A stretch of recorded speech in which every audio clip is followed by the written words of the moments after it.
ମା ତୁ ଏଠି ବସିଛୁ, ଦିନ ଆସି 9ଟା ହେଲାଣି, ତୋ ବୋହୂକୁ ଏବେ ବି ସକାଳ ପାଇନି। ସେ କୁମ୍ଭକର୍ଣ୍ଣୀ ବେଳେ ଶୋଇଛି, ତୁ କିଛି ବି କହୁନୁ ତାକୁ।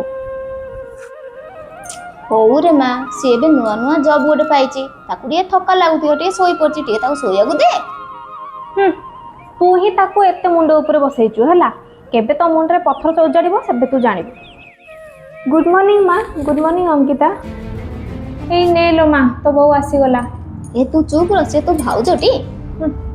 ହଁ ଭାଉଜ, ତମେ ଏତେ ଲେଟ୍ରେ ଉଠିଲ। ମା ସକାଳୁ ବସି ତାକୁ ଟିକେ ଚା ଦେଲେ ହୁଅନ୍ତା ନା, ସେ ଚା ନ ପିଇକି ଅପେକ୍ଷା କରିଛି। ହଁ ତ କ'ଣ ହେଲା ଅଙ୍କିତା, ତମେ ତ ସକାଳୁ ଉଠିଥିଲ ନା, ମାକୁ ଟିକେ ଚା ଦେଇଥିଲେ ହିଁ ନଥାନ୍ତା। ହଉ ରେ ମା, ତୁ ତୋ କାମ ସରେଇକି ମୋ ପାଇଁ ଟିକେ ଚା ଆଣିଦେ ହେଲା, ଯା। ଛାଡ଼, ମୁଁ ହିଁ ଆଣୁଛି। ନିଅ ମା, ନିଅ ଅଙ୍କିତା। ଜାଣିଛୁ ମା, ତୋ ବୋହୂ ନା ତାଙ୍କ ଫାଷ୍ଟ ସାଲେରୀରୁ ବୋଧେ ତାଙ୍କ ମା ପାଇଁ ଓଭେନଟା କିଣିକି ପଠେଇଛନ୍ତି ଜାଣିଛୁ। ଆଉ ମୁଁ ଯେତେବେଳେ କହୁଛି ଟିକେ ଗ୍ରାଇଣ୍ଡରଟା ଖରାପ ହେଇଛି, ନୂଆ ଗ୍ରାଇଣ୍ଡର ମଗେଇ ଦିଅ, କହୁଛନ୍ତି ପଇସା ନାହିଁ। କ'ଣ ରେ ବୋହୂ, ଅଙ୍କିତା ଯାହା କହୁଛି ସତ କି? ନାଇଁ ମା, ସେ ଓଭେନଟା ନା ମୁଁ ଅଙ୍କିତା ପାଇଁ ହିଁ ଅଣେଇଥିଲି।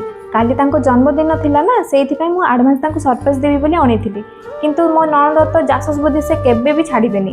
ସେ ଆଗରୁ ହିଁ ଜାସୁସ କରି ଜାଣି ଯାଇଥିଲେ, ସେ ନ ଜାଣନ୍ତୁ ବୋଲି ମୋ ଘର ଆଡ୍ରେସ୍ ମୋ ବାପାଙ୍କର ଆଡ୍ରେସ୍ ଲେଖି ଦେଇଥିଲି ସେଥିରେ।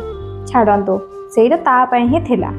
ଦେଖିଲୁ, ମୁଁ ତୋତେ କ'ଣ କହୁଛି, ମୋ ବୋଉ ସେମିତି ନାହିଁ ବୋଲି ମୁଁ କହୁଛି ନା, ତୁ ଶୁଣିଲୁ ଏବେ? ହଉ ରେ ମା, ଯ ଲେଟ୍ ହେଲାଣି, ଯା ରୋଷେଇ କରିଦେ ମୋ ପାଇଁ। ଆଉ ତୁ ବି ଯା, ଭାଉଜକୁ ଟିକେ ସାହାଯ୍ୟ କରିବୁ।